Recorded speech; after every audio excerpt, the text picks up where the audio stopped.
On this installment of Diecast Emporium, we're going to be taking a look at item number 85922. This is the Diecast Masters Highline Series Cat 568LL. LL stands for Log Loader Configuration, and this is a pretty unique excavator, obviously found most of the time working in the forest with logs. You see a lot of these in the Pacific Northwest and all over the country.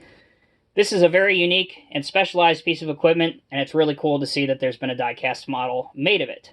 So, let's take a look at the tin, as we always do. There's a rendering of the model on the side. Here's the 568 in its natural habitat in the woods, working with some pretty decent-sized logs there, amidst a cloudless blue sky. And on the back, again, another very good picture of the machine at work. If you are interested in reading the specification details about the real machine, by all means, please pause the video right now, and you can check those out. Okay, with that out of the way, let's move straight into the video review. So here it is. Here's the 568LL in 1:50 scale. Now, I mentioned this is a first-generation Diecast Masters Highline Series model. Again, just to briefly touch on that, for those of you that may not be familiar, if this is the first ever Diecast Emporium video that you're watching. So what that means is our friendly neighborhood operator right here in the cab, unlike today's new Diecast Masters models, Highline Series models, where you can remove Bob from the cab or the seat of your heavy equipment, if you so desire, he is permanently affixed to the cab of this machine. The only way to get around that is, of course, completely disassembling the model and removing him yourself. That is an option to you if you wish to do that. By all means, I always don't recommend doing that, but of course, it's your model.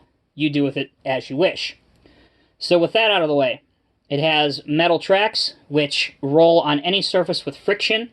However, they are very tightly onto the track frame here, so they will roll, as I mentioned, on any surface with friction and by hand, but any surface that's smooth, they don't tend to roll very well at all.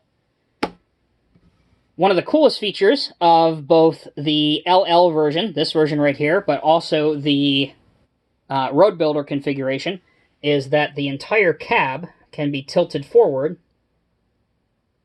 for transport, or if you want to pose the machine being serviced or having some maintenance done on it. The only issue here, of course, is that you better hope that Bob didn't really just eat lunch or something, because most likely he'll probably lose it on the windshield of the cab.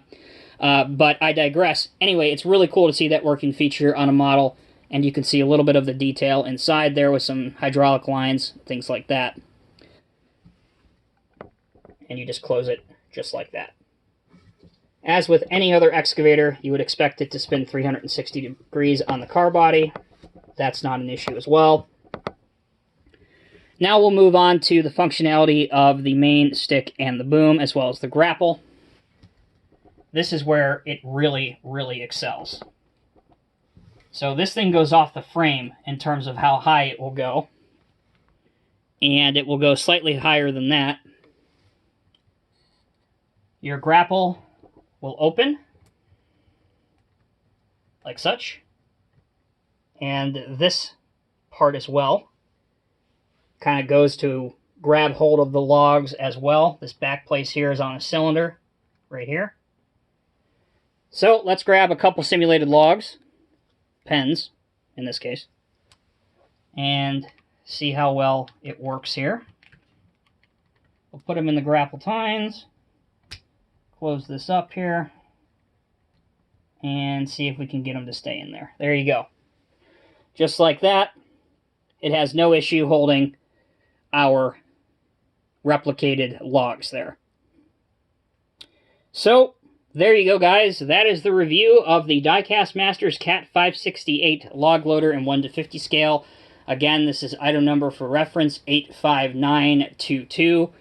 This really is a very specialized scale model.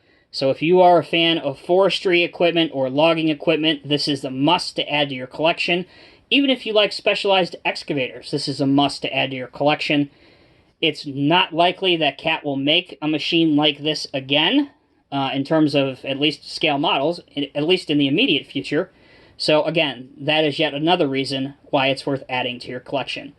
But let me know what you guys think down in the comment section below. As always, thank you guys for watching. Take care, be safe, and we'll see you in the next video.